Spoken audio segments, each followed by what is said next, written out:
whether it's a course. Hey Siri, how do I make money as a digital creator? How can I make money from my creativity? What's the best course hosting platform in Africa? To do that, you'll need to be online. All right, I'm online. What's next?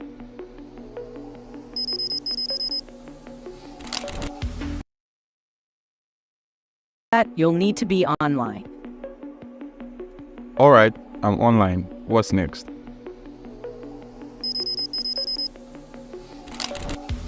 Everyone has a story to tell. The difference is in how we tell them. As a creator, you tell your stories with the content you create. Our job is to give you a platform to monetize your content. So the next time you think about digital products, think Sellar. Get started for free on sellar.co today.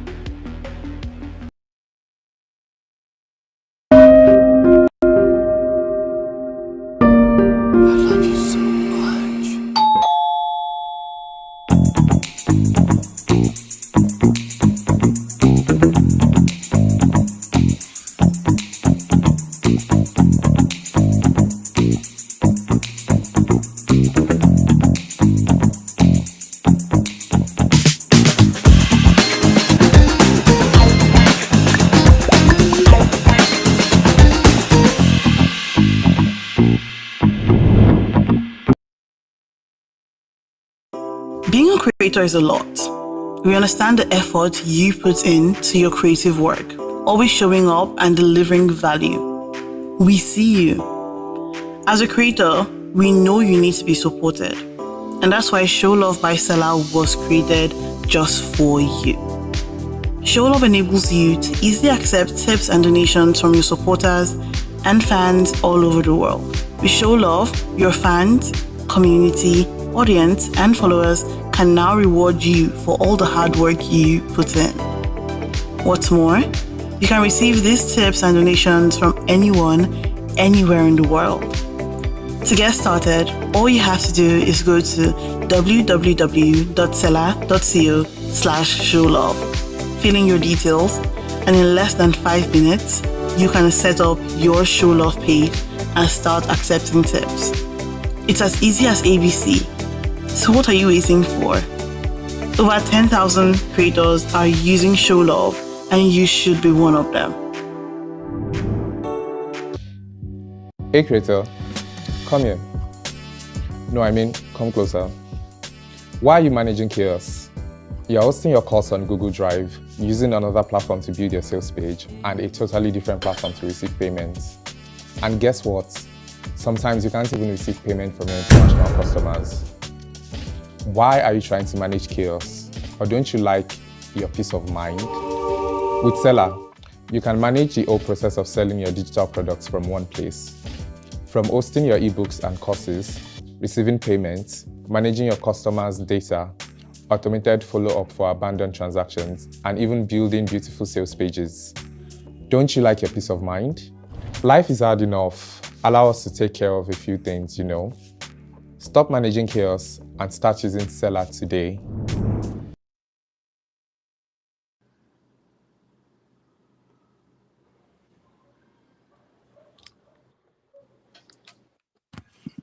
Awesome, amazing, amazing, amazing. Hello, ladies and gentlemen. You're welcome to another stream with Sellar, another Sellar webinar, where we get to teach you all the tips, tricks, hacks that you can use to win in the digital age as a digital creator.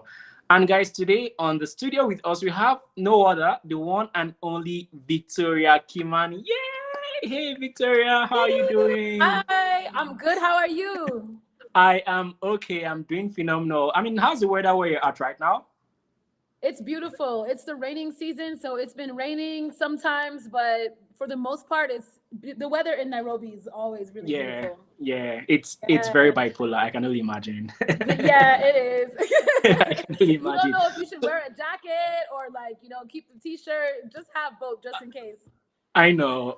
So, guys, if you don't know Victoria Kimmani, you're really sleeping on a bicycle right now.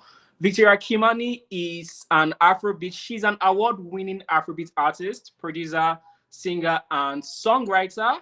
and she's also like a digital creator with her latest course before the stage. Victoria, how does it feel actually, being here right now and, talking about how women and female creatives can win in the creative industry? It feels amazing, honestly. Like, this is something that I've always seen myself doing, being in some shape or form a mentor or a big sister, just to people who need guidance in general. When it comes to the entertainment industry in Africa, it's very Mm-hmm. different than other countries. Yeah. And because I've lived in so many different places. So for me, it's honestly, it's an honor. It really means a lot. And yeah, it's something I would continuously do for the Okay. duration of my career, is always just give back and look for ways to help. Yeah. So how long have you been in the entertainment music industry now?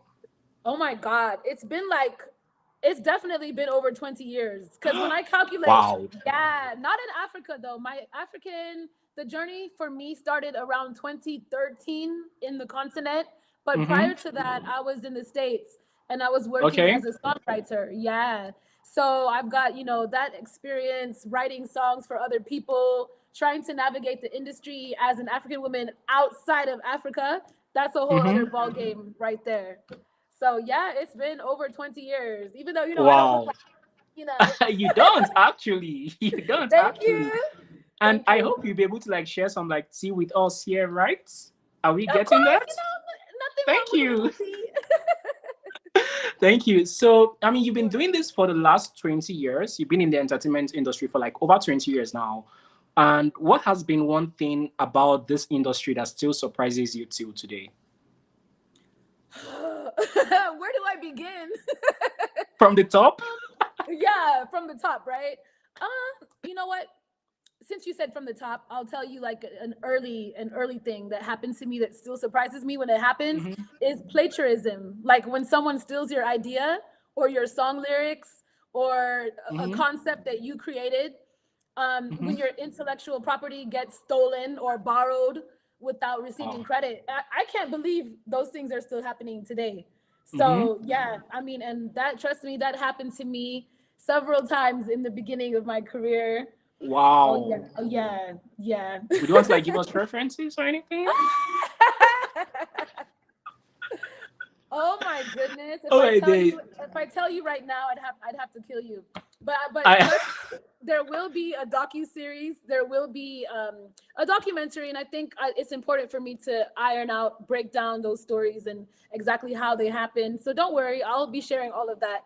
Okay, okay. So Yeah. let's talk about like when your career first started, because this is like one challenge lots of like female creatives like are having, how to start. They have the vision, they have the drive, they have, everything that they need, but they don't know how to start. So how was Okay. it like for you when you first got into the industry? Like how was like the early days of career like?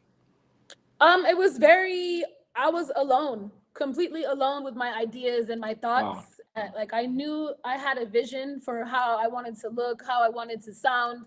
I had songs ready, but I didn't Mm-hmm. know how to push them. I didn't know how to get other people to hear my songs and to hear my ideas. And so one of the first things I had to learn early is how to network, like just how to show up and ask for help. I'm one of those Mm, people who don't like to ask for help. I hate it because I mm, always feel like, I don't know, there's just, I need to probably go to therapy or something because I don't like asking people for help. But in this case, sometimes just sharing with your friends is like the first thing that you can do. Let's say mm. you've created a product and you say, hey, maybe you've got a friend that's a DJ and you say, hey, can you listen to this and tell me what you think about it? And what do you Yeah. think I should do to improve? And like, it's a very vulnerable position to be in, to have to ask people for advice, especially when it comes to your work that's so personal to you. Mm-hmm. Asking people for their feedback, you have to be ready to receive whatever answer they give you. So Mm-hmm. that was one of the first challenges. But one of the first and most important things I did when it comes to African entertainment is find an African DJ that I can trust, that can Mm, kind of guide me on what's popular, and in more than one ways help plug my music in. So mm, yeah, that's one way I had to really learn how to do early. Interesting. How were you able to find your sound? Oh, good question. Good question. My personal sound is such a combination of so many different events. Like I said, I started with songwriting. When I first started singing in general, it was gospel music because my parents were playing gospel around the house. I Interesting. learned how to sing by singing along to Yolanda Adams, CeCe Mm. Winans, um, you know, just legendary gospel singers. And that's how I tried to practice what they were doing and try and sound like them or better than them. And Mm-hmm. then eventually, my dad, he was like, I can see that you can sing, so let me get you a keyboard. So I started kind of playing keyboard and recording Wow. myself on my tape recorder early. Those are like early stages. But when it Wow. comes to How my long ago was this? oh my God, I was like 8. This was like, Wow. you know, a few years ago. That's all, just a few years ago. Okay. But but you know, the actual entry into the music industry was tricky because I was a songwriter and Mm-hmm. I wanted to go in and write songs that I wanted to write, which was like R&B, neo soul. But I was told very early, like, sis, we're trying to get your songs placed on like Britney Spears album. So when I need to know how to write pop music. So popular music for me is more like, I mean, it's what's popular. It's very simplified. Neo soul R&B is very complex. It can be Mm-hmm. very lyrical, very deep. The melodies and the riffs are just up and down. But when it comes to Mm. pop music, it's very straightforward. It's supposed to cut through. Mm-hmm. And so that was like my first understanding of my sound, how to blend R&B with pop. And then when I moved Mm. back to the continent, that's when I realized like, oh, I have to completely change everything now because Mm. I'm not singing to Americans. I'm not singing to English speakers predominantly. I'm singing to people who actually don't want to hear my English at all. They want to hear melodies and they want to dance. And so Exactly. I had to learn that. It took me a while. It took me a while to really understand that. And I've done like a deep dive into like psychology. What is it that makes Africans just want to dance? Like, we're kind of like escapists. We don't want to think about our problems. We want to dance them away. And so Mm-hmm. when it comes to learning, redefining my sound, I've had to redefine it based on the market, based on the people that I'm actually performing to. Mm-hmm. So yeah, Mm. it's constantly evolving. So I mean, you've been in industry for like the last 20 years. You found your sound. You had to like change your sound like every now and then from like neo soul to like down to like core Afro beats, Afro pop, which you're pretty very good at. But a lot of people do have like a lot of like female creatives. They do have like misunderstanding about like this industry, and they just jump into the industry without like that awareness. What are Yeah. like some specific things that you think that female creatives, female artists should look out for before they get into the music industry? Ooh, well, there's a few. There's a few. Um, One of the first things is to know that your place as a woman will be accepted by some people and rejected by others. There's still Mm, some people that are very primitive in their thinking and they feel like yeah. a woman's place is to just keep quiet and just don't say anything. So you have to be kind of prepared for those unsaid attitudes that might come up Hmm. as you're navigating, because they will definitely come up. Sure. So you have to just know where you are, understand, patriarchy and the position it's put women in Africa, and how we can still cut through despite all of Hmm. that. Hmm. Another thing you should know is, unfortunately, again, because of that, you might be sexualized. People might see you and just see an opportunity. You might be reaching out, asking for help from a producer, from a manager, from someone, and Mm, that person might see you as bait. And mm, how do you navigate that? One of the early ways I had to figure that out is, don't go to the studio alone. Always go with I see. somebody with me. Yeah, Mm, how I dress on the stage is not how the same way that I dress in the studio. And I think Thames actually mentioned something like that, where she was like, when she goes to the studio, she wears like baggy clothes, and it just reminded me of myself because I did that a lot. Because you're trying to avoid distractions. It's very unfortunate that we have to still do this in 2025, but these are some of the things that you could do safety wise. mm. Another quick thing, I don't want to like keep going on and on about this, Please but keep going. keep going. Another thing is to learn how to have allies and learn how to give. If at the end of the day, nobody owes you anything, so you have to learn how to show up to other people's events. When someone wants to do an interview, show up for it, show up early, and sometimes come with gifts. You have to, especially in the beginning, it feels like they're doing you a favor. And a lot of times people are doing you a favor. Sure. Unless you're famous, unless you paid your way through, people are doing a lot of favors for you. And so in return, it's wise to do favors and to try and show up for other people the same way that you would want them to show up for you. Interesting. So Yeah. let's take the spotlight to men for a little bit, right? Okay. for a little bit to my gender. So you've worked in like the male dominated space for like a very long time. What's Yeah. one experience that tested your resolve as a woman? What, can you repeat the question? You've worked in a male dominated space for like a very long time. What's one experience that really tested your resolve as a woman in the industry, and how did you overcome it? Woo! Well, That's the tea I'll that give I'm you- looking for. I'll give you one of the earliest things I had to like kind of be ambushed by, right? I was 19. I was in Los Angeles, and a friend of my uncle's was like, "Hey, I know this big producer. Let me take you to the studio. You never know. Just come. Just, you never know." So I went with him to the studio, and I ended up meeting. I don't know if you remember. Oh my God, I'm telling my age. Do you remember Bone Thugs and Harmony? You remember Bone Thugs? Okay. So Lazy Bone was in the studio that day, and he was working on his solo album, and they asked me to like record a chorus for him, which I did. And I was really excited about that. I was 19, mind you, I'm on my own in Los Angeles, by the way. Like I'm on my own. I have one uncle in town and just like a few friends, and that's it. But so I was so excited when I saw this opportunity for Lazy Bone to be on his album. And the producer told me to come the next day. And so I'm like, okay, I'll come. What's up? And he's like, yeah, when you get here, be ready to give me a massage. And I'm like, I'm not a massage therapist. Okay. Yeah, I'm not a massage therapist, but I can help you arrange one. Because, you know, I'm not going to just shout out and be like, who do you think I am? I still have to find a way to finesse and still get what I want without compromising myself. So I realized very early that not every bridge is meant for me to cross. There are some bridges that, unfortunately, you're gonna have to burn them down, literally burn them to the ground. So when I was asked to do that, I was like, I can help you get one. He was like, no, I'm gonna put you in front of Snoop Dogg and all these people. Why should you get to basically have an easy ride? This is basically what it takes. And I was just like, yeah, God is in control. I don't need someone to tell me where my career is gonna go. And I just hung up. And I never spoke to that producer again. But I learned a very powerful lesson just at 19 that, you know what?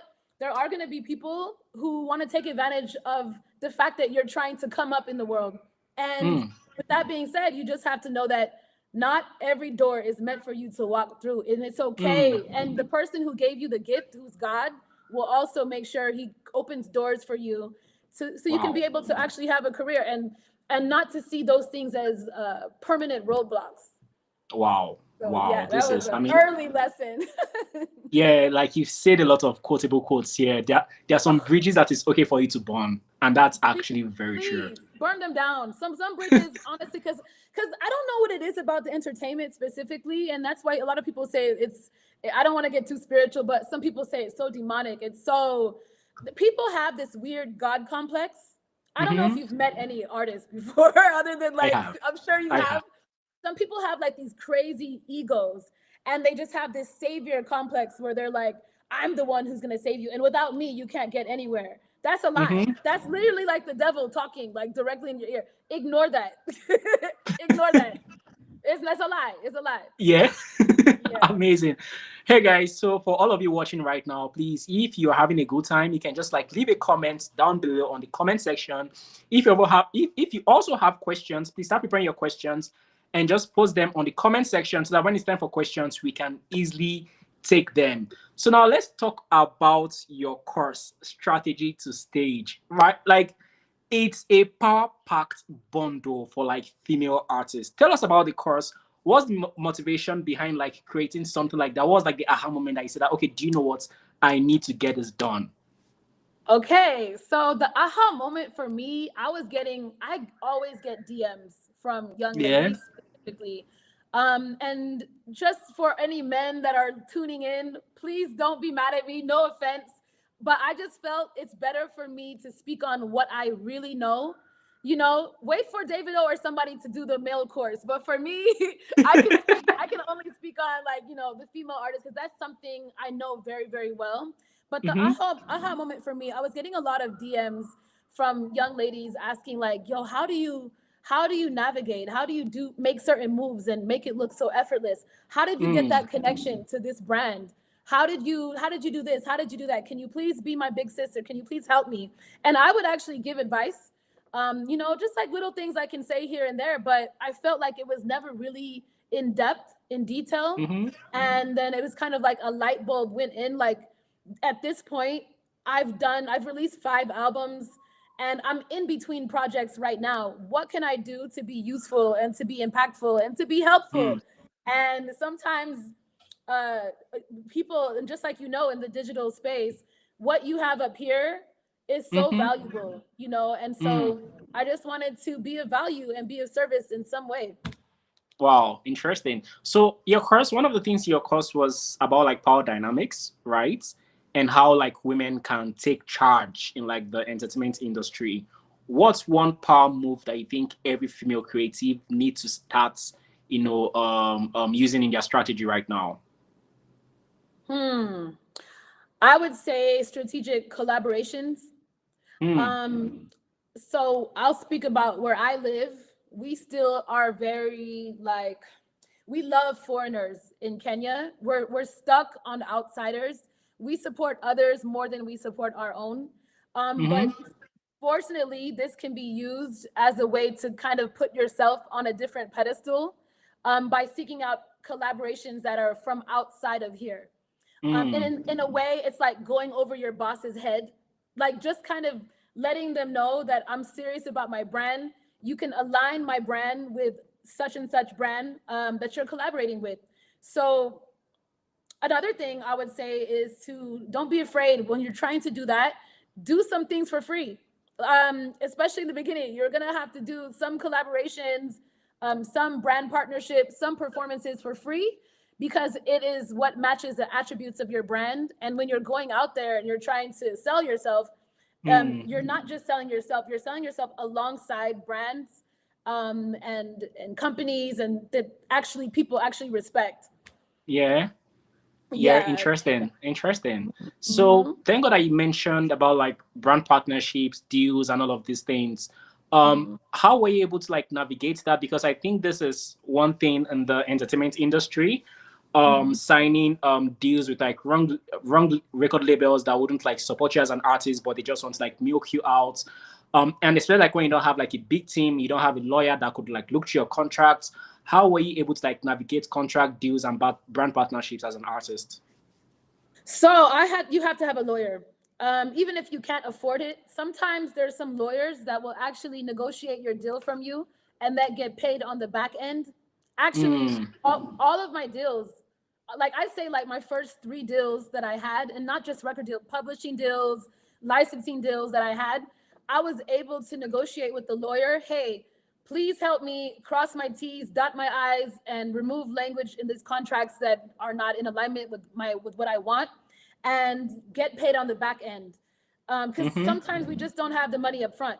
And don't be afraid to use people in law school, like students. They actually know what they're doing. They know how to read a contract. If you can't read a contract in year 1, year 2, like I really don't know, you're not paying attention. So use your friends. And now there's Chat GPT. You don't even need. I mean, you still need a lawyer, You but still if need a you get, lawyer.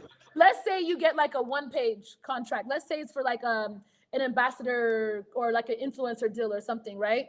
You can literally Mm-hmm. take that and upload it onto any AI Chat GPT and have them break it down for you, because a lot of these contracts are written in like very colonial language. Like they'll Mm-hmm. tell you you're signing for the whole universe for the duration of, and the way they'll write it, you won't even understand that you're trapping yourself in something for like 15 years, even though it says 5 years. It will say something like with an option of another 5 or 10.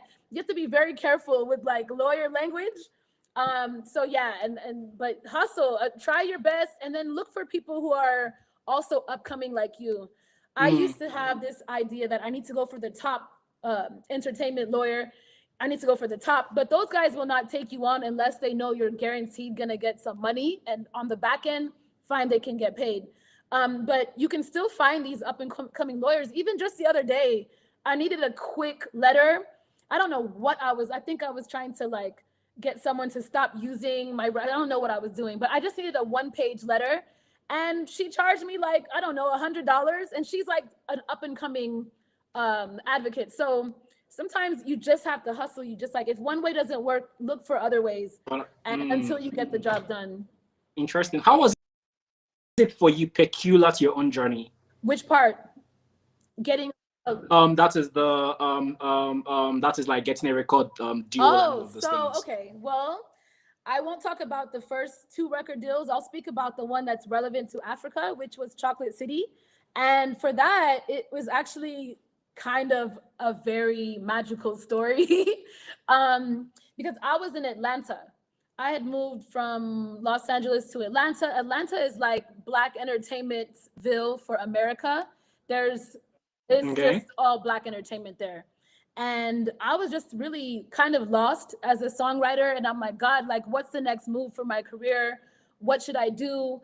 And slowly, I started just going out. Sometimes you just have to live life. And then as you're walking through your path, opportunities will come.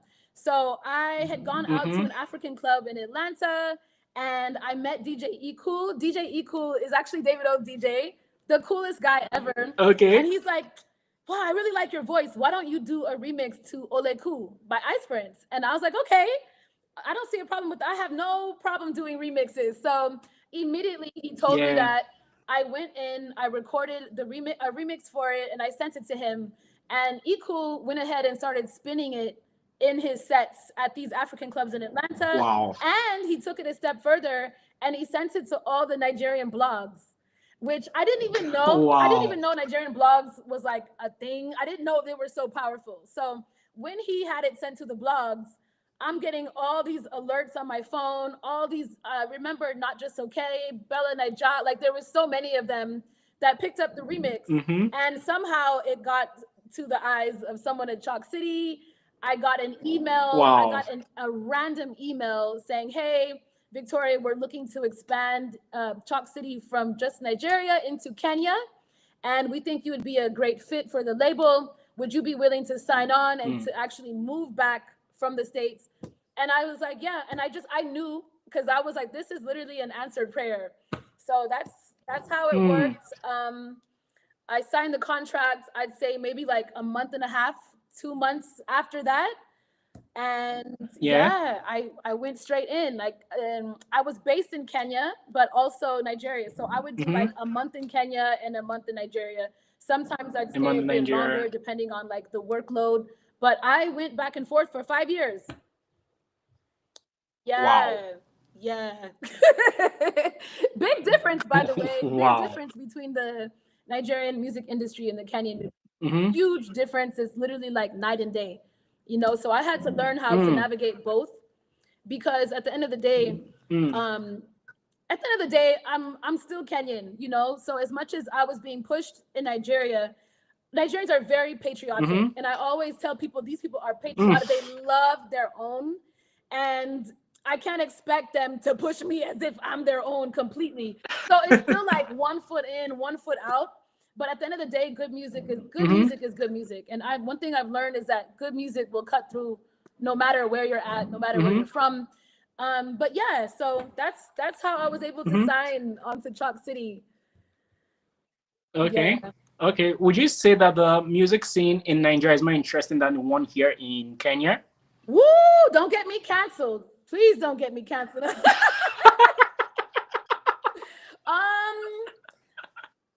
Interesting is not the word, because you can be interested in anything.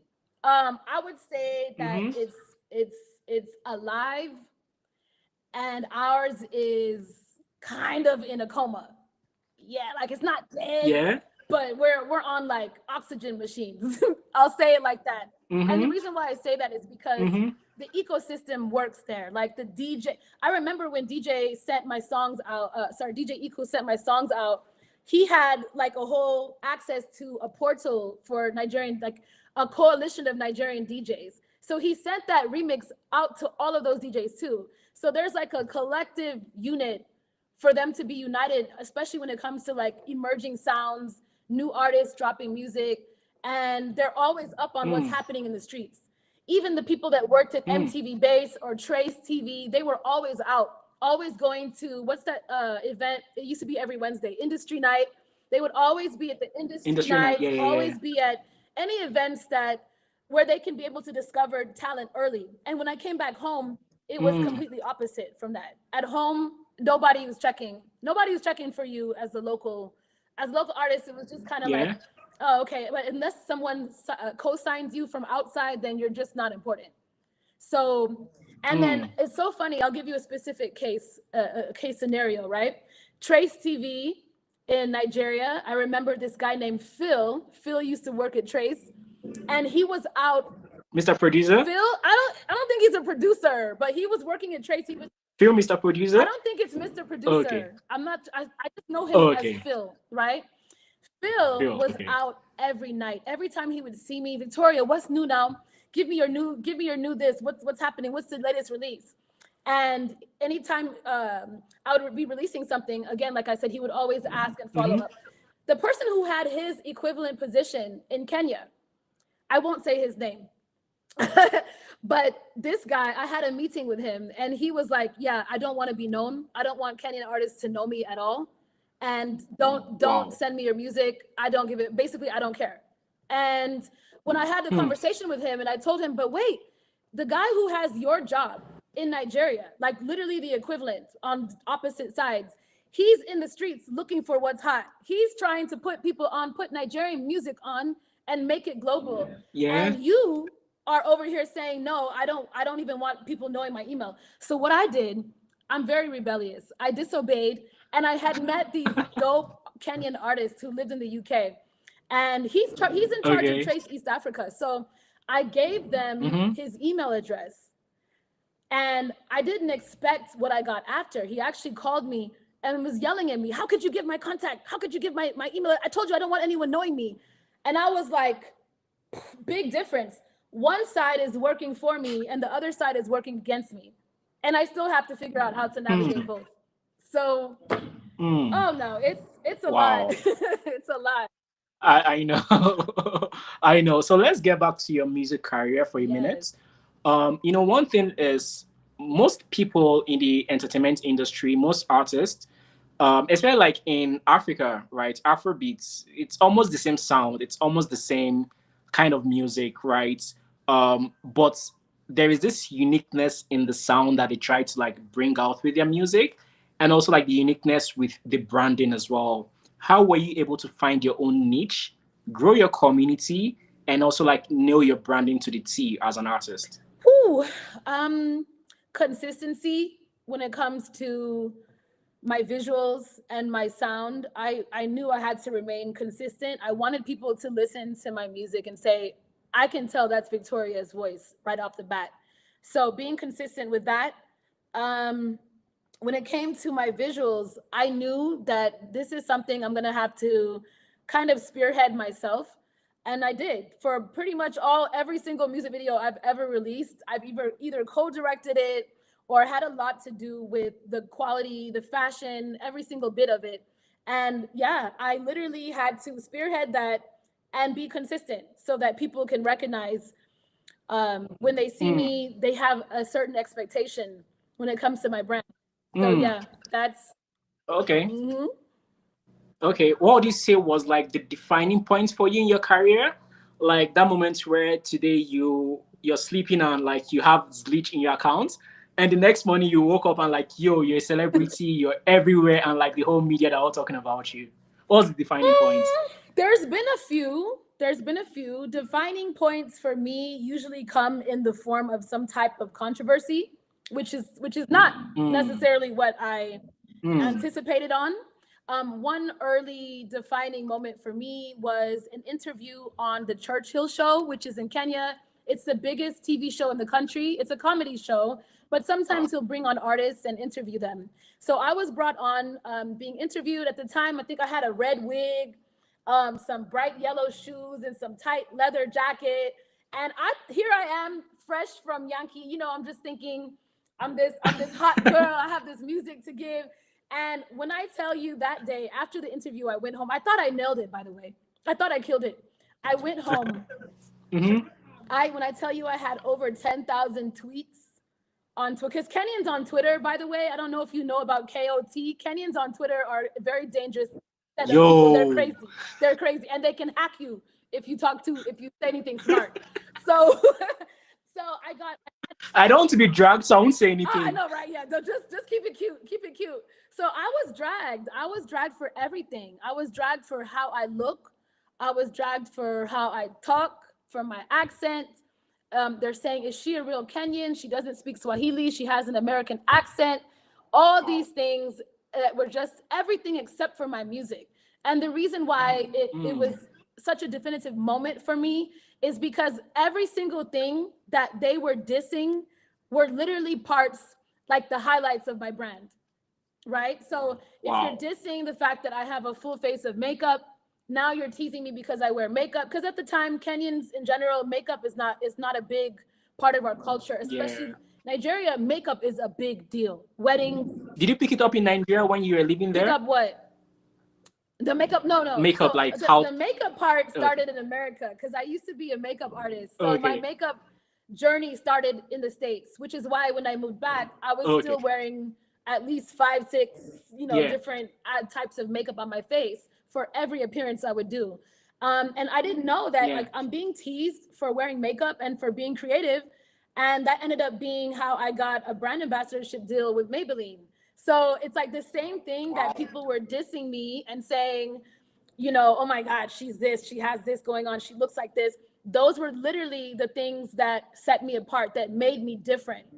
So when someone is making fun of you, they're actually revealing to you the ways that you're unique. So they're letting you. They're helping. So that's why they say listen to your haters. Sometimes they're not even really haters. They're really fans, but they're just a little confused. Like, whoa, you look different. Who is this? What is this? We have to digest you now. And how they digest you. Some people might spit you out. Some people might take you in, but either way, they're gonna highlight the things about you that are different than everyone else, and that's what you should use to continue. Wow, amazing, guys! If you're listening to this right now, Victoria shared more of this in her course, Strategy to Stage, right? And if you really want to learn how to win as a female creative in Africa, as a female creator, female artist, this is a course that you need to get. Please, Collins, have the link displayed on the screen. This is a course that you need to get, and also this is something that you need to digest and understand very well, because she shared secrets from getting the best brand endorsement deals, getting the best getting the best record label deals, how to brand yourself, how to actually own your space as a female artist, female creator, female creative in Africa. Victoria, do you know what? Tell us about your course. Why exactly do we need to get it right now? If you're feeling lost as a female artist and you don't know where to start, or if you're feeling a little mentally unhealthy, because there's a lot of mental health conversations that I'm actually having within the course.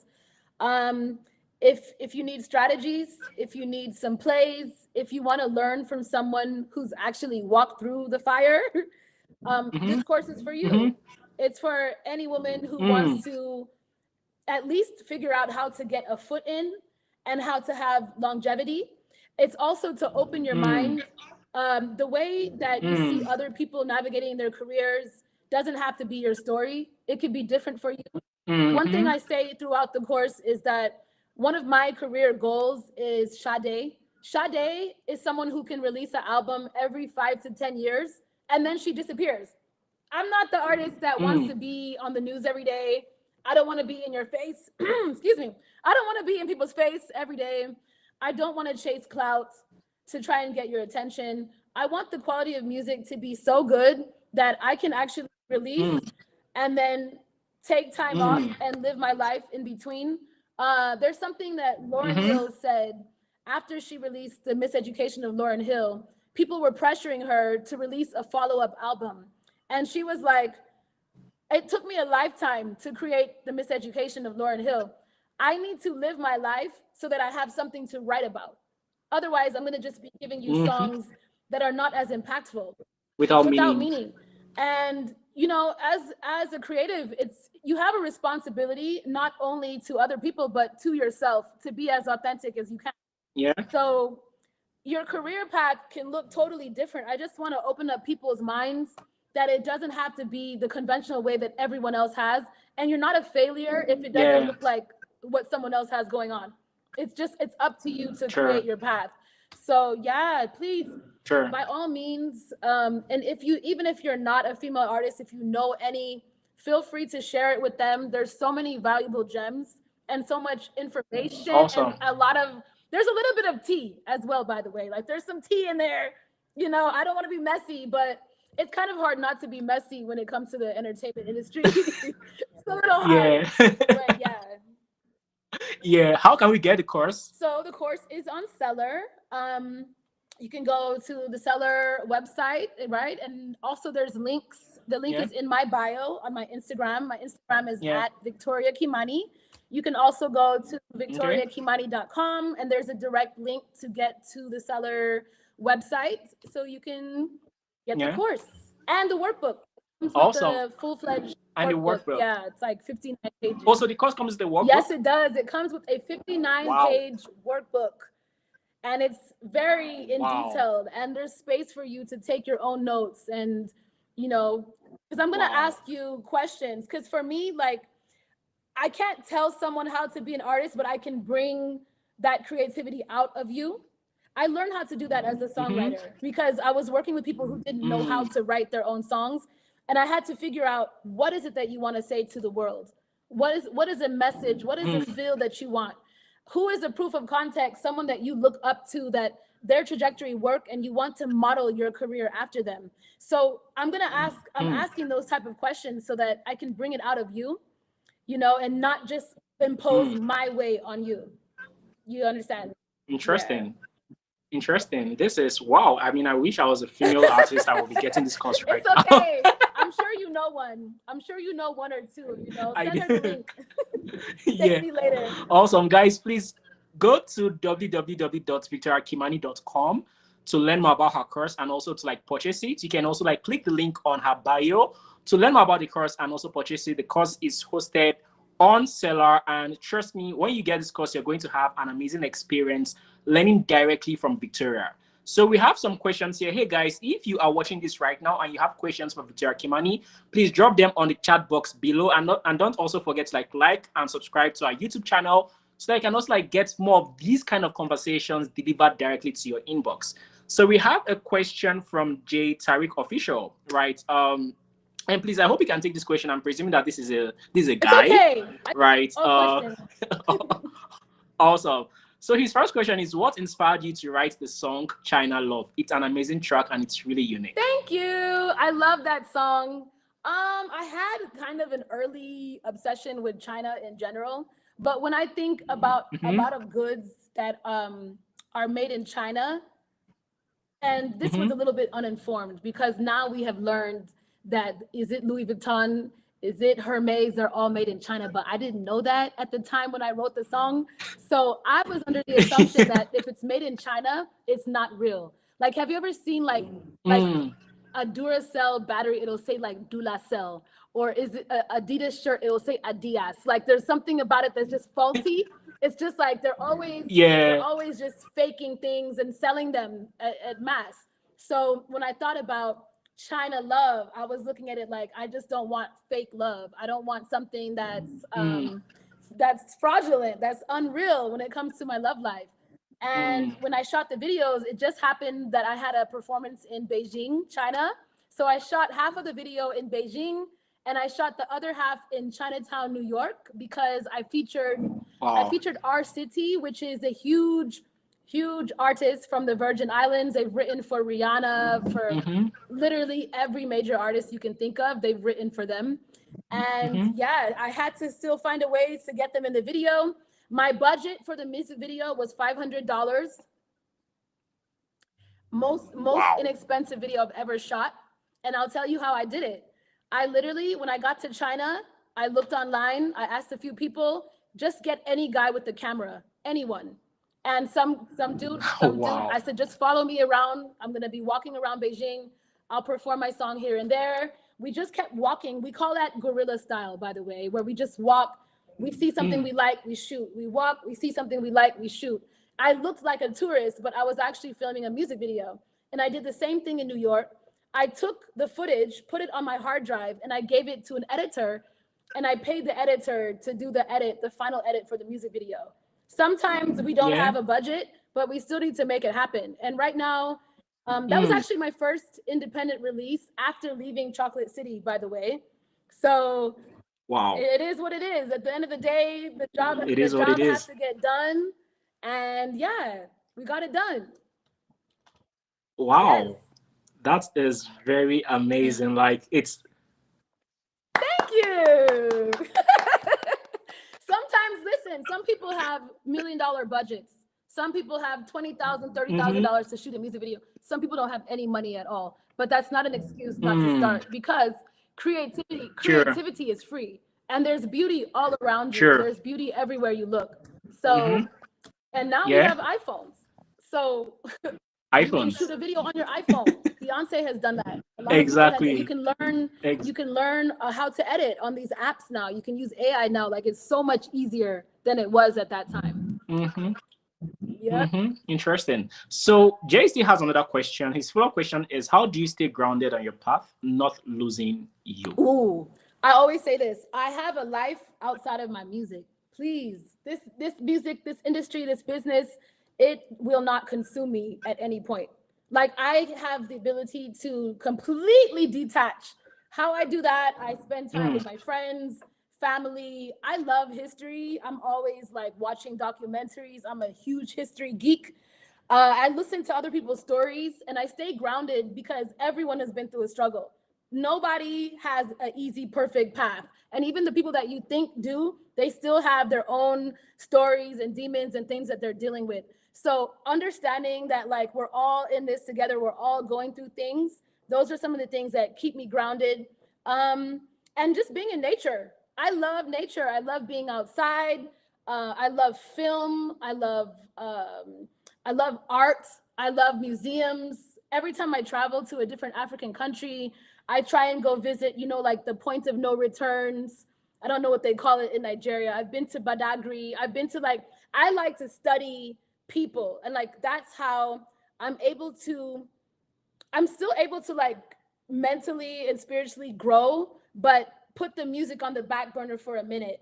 And what ends up happening is, when I do go back to the music, I have so much knowledge and I have so much more perspective to come from as a person who's writing music. So yeah, have a life outside of your music, and have friends that don't treat you like, I don't know how to put this, because you want them to respect you as an artist, but you don't want them to treat you like a star. You want them to be real with you and to be honest with you, and to just tell you, hey, like, we're still human beings at the end of the day. Like, don't get lost. Don't get lost in this. So it's very easy to get lost and to get very confused and start feeling like you're bigger than the program. Stay humble, but know who you are at the same time. Stay humble, but know who you are at the same time. Awesome. That means don't allow anyone to walk on you. Don't allow anyone to walk on you. And also, when it comes to even compliments, right? Compliments and criticism are two things that you shouldn't take too personally, because even those compliments, you don't even know where they're coming from or why they're coming. And I don't want you to get comfortable. And someone says, wow, you're so amazing. I don't want you to start thinking like, okay, I'm amazing now. I don't have to grow beyond this point. I'm already great. I've given you a hit song and that's it. No, there's always room to grow. There's always room to improve. Awesome. Amazing. So we have a question from Debbie Kiwa. So guys, it would be great when you're asking your question, just tell us like where you're asking your question from so that we can know where you are right now. So Debbie's asking, girl here, Victoria, would you consider going to the studio and just singing out whatever comes to mind? Um, um, she's saying, is it helpful in making good music? And also how necessary it is to be able to play instruments in the industry. So our questions are in two parts. One, are you able to go to the studio? Like, is it okay to just go there and just sing whatever comes to mind? Do you have to like write your music? And the second question is it very important to like know how to play instruments in the music industry? Okay, thank you for that question. So when it comes to writing in the studio, if you're paying for studio time and you are paying out of pocket, I don't recommend writing in the studio. If you can get the instrumental and write at home, then you can go in the studio and you know what you're recording and you don't waste time. But if you're working with someone who's flexible on time and you're not paying out of pocket, I recommend that as the best way to create, because sometimes you just need to catch a vibe. Music is very, very spiritual. And sometimes you could just be hanging out and the next thing you know, some ideas are flowing. You'll find that a lot of artists will leave the club and then go straight to the studio. Now, I don't always recommend that because there's oftentimes like substance abuse and drugs and alcohol that go into that. You can avoid all of that if you can. You know, that's one thing I would say. That's a whole separate subject. But how I make my music right now, because I record myself, by the way. If you can learn how to record yourself, please do it. Please do that. I listen to the instrumental and I start with melodies first. I pick the instrumental. Picking the track is very important because that's literally like half of your formula to a hit song. If the beat isn't already a hit, then you're gonna just basically be making your life way harder by trying to add words on top of that. So listening to the instrumental, start with just doing melodies and perfect the melody into where you listen to it and it's sweet in your ear. It's like, wow, I like this. And then add your lyrics later, right? Another thing you could do is write down in your notes in your phone, like subjects. Like I would like to write a song about this, about this, about this, and keep that in mind. When it comes to playing instruments, it is a plus. It's not compulsory. There's a lot of people who don't play any instruments. There's people who don't even write their songs, but it is a plus. It's a skill that you can add even to your live performance. Like if you know how to play guitar, like, do you know how unique that is for a female artist to play the guitar? I know. It's so cool. Or even like, you know, Alicia Keys, if Alicia Keys couldn't play the piano, honestly, I feel like we wouldn't have even cared too much longer. Like, but that piano is something that really added to her. Lizzo, when she plays the flute on stage, is it not a plus? It's so cool. It's like, wow, she's singing, and she can play the flute. It's like, pooh, like, oh my God. Like, so yeah, if you can play instrument, it's not compulsory, but it would be a big plus. And especially when it comes to producing your own music, it's good for you to have your own musical ear so that you can know, hey, there's some chords missing here, or can we add this guitar here? Can we add some live elements? So it's a plus. It's not compulsory. Awesome. Amazing. Amazing. So we have Truvano. He's saying, I have a budding artist community. Is it possible to get you to speak with them sometime, please? It houses both male and female artists. Oh, wow. And where is this? I would love to. Okay, to answer your question, yeah, like if it's in a city where I'm presently in and schedules align, I would love to. I don't see a problem with that. Okay. Yeah. Okay. And we have a comment from Sophia Muhammad Ali. Hello, Victoria. I'm Sophia from Jos Plateau State in Nigeria, city of most Chocolate City members. I am super excited to be live here. Please, just a shout out. Hey, Sophia. Shout out to you. Thank you so much for tuning in. I've been to Jos 2 times. I love Jos. I love the mountains. I love the cool weather. I love the hospitality. The people were so nice. And I was performing at a big show. Of course, it was the Chalk Boys that put me on. And I had such a beautiful experience. And I didn't know Nigeria is just so different in so many different areas. But I love Jos. And thank you so much for tuning in. Awesome. Amazing. We have Wisdom Okubo. He's saying such an insightful session streaming from Port Harcourt, Nigeria. So you literally have people streaming from like everywhere. Amazing, amazing. Yeah. So we have a question from Payne. So say my name is Payne 217, a singer, songwriter, and guitarist from Kenya. My question: how have you seen the music industry change over the years, especially for women artists? Oh, there's been so many changes, and that's what happens when enough people step up, right? One way I've seen is, first of all, there's way more female artists now than there were when I first started. There's way more leniency when it comes to your style, because see, when you're a trailblazer, right? And when you're like the first person to do something, that person walking that trail first, they get all the lashes. And what ends up happening is you're basically carving out a path behind you. So I've seen that happen. You know, thankfully we've had a plethora of female artists who have come out in the continent, and they've done a lot of groundwork. They've taken a lot of lashes and created more space. And so, yeah, I am seeing way more female artists now than I've ever seen. And I love that. I love that for us. Amazing, amazing, amazing. This is, I mean, I love the quality of answers that you're giving, Really? by the way. And yeah, you can even like see the comments here. Jay is saying, honestly, thank you so much for being. Oh, okay. I don't know where he went, but I can finish that one. Thank you so much for being so authentic and how you present yourself, Victoria, your international treasure. Thank you. That is so sweet. That is so, so sweet. Um, I don't know where he went, y'all, but I can read these questions. Let me see. Oh, there you are. Here I am. Sorry, I was taken out of the stream for a minute. Awesome, awesome. And yes, I mean, this was an amazing conversation. I have just one last question for you before we call it a day. So there's this thing in the, music industry where women have to choose between being soft and being powerful, right? How have you been able to like navigate that dynamic? You know what it's like? Have you ever seen those like superhero movies where you're given a certain type of power, but you have to learn how to like manage it? Like, I don't know if you've seen those movies, right? Like, let's say you're given power of fire, right? And let's say you get angry and then you just release too much fire and like everybody just gets burned. The whole city gets burned.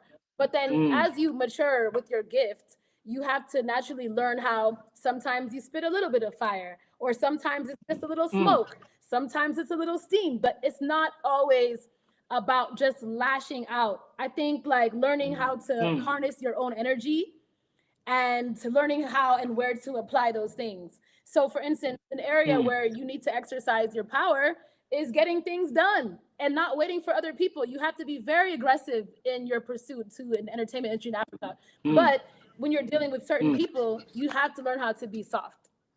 And it sucks because sometimes you have to be soft to people that you don't like. It sucks, but that's part of you harnessing your power. It actually takes a lot more power and strength to hold back a bit than it does to just release it all out. So it's just, how do they say it in Nigeria? Life no balance. It's just balance. Life no balance. You have to learn how to balance. Nice, nice. Victoria, this has been an amazing conversation. Trust me, I've learned a lot from you. The energy is giving, the vibe, the knowledge that you're sharing, the wisdom, everything is just amazing. And guys, if you're watching this right now and you think this is like good, wait until you get her course, right? Wait until you get her course.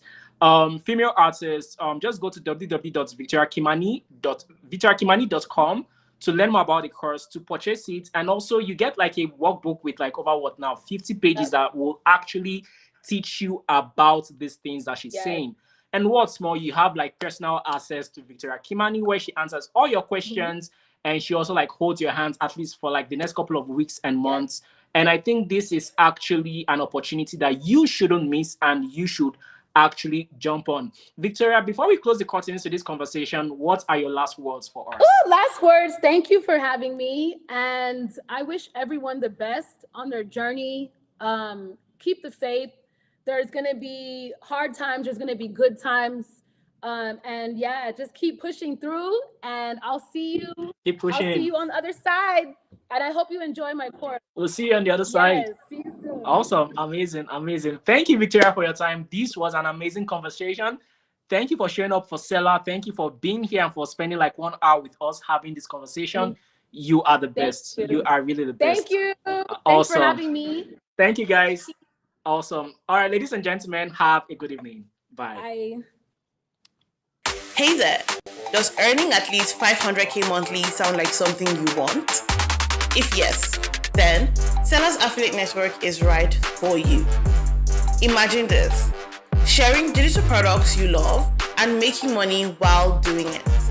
Whether it's a course, an ebook, or other awesome digital goodies, we've got you covered. And the best part, you're in control. No complicated rules, just great products and those sweet commissions coming your way. Ready to boost your income this year? Join the Sellar Affiliate Network and let's get started. Head on to affiliates.sellar.co to learn more.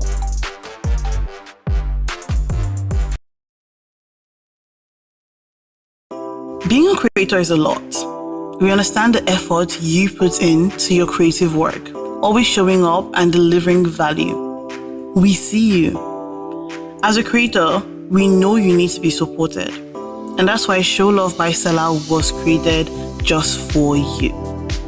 Show Love enables you to easily accept tips and donations from your supporters and fans all over the world. With Show Love, your fans, community, audience, and followers can now reward you for all the hard work you put in. What's more, you can receive these tips and donations from anyone, anywhere in the world. To get started, all you have to do is go to www.sellar.co/showlove, fill in your details, and in less than 5 minutes, you can set up your Show Love page and start accepting tips. It's as easy as ABC. So what are you waiting for? Over 10,000 creators are using Show Love, and you should be one of them.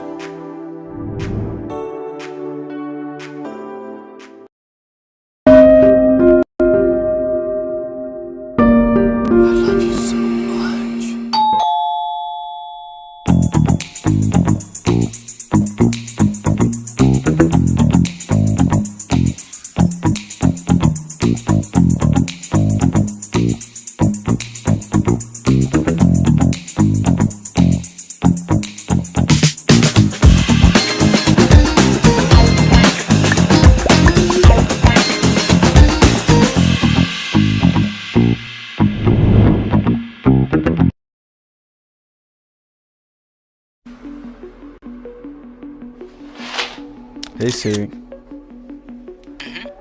how do I make money as a digital creator? How can I make money from my creativity? What's the best course hosting platform in Africa? To do that, you'll need to be online. All right, I'm online. What's next?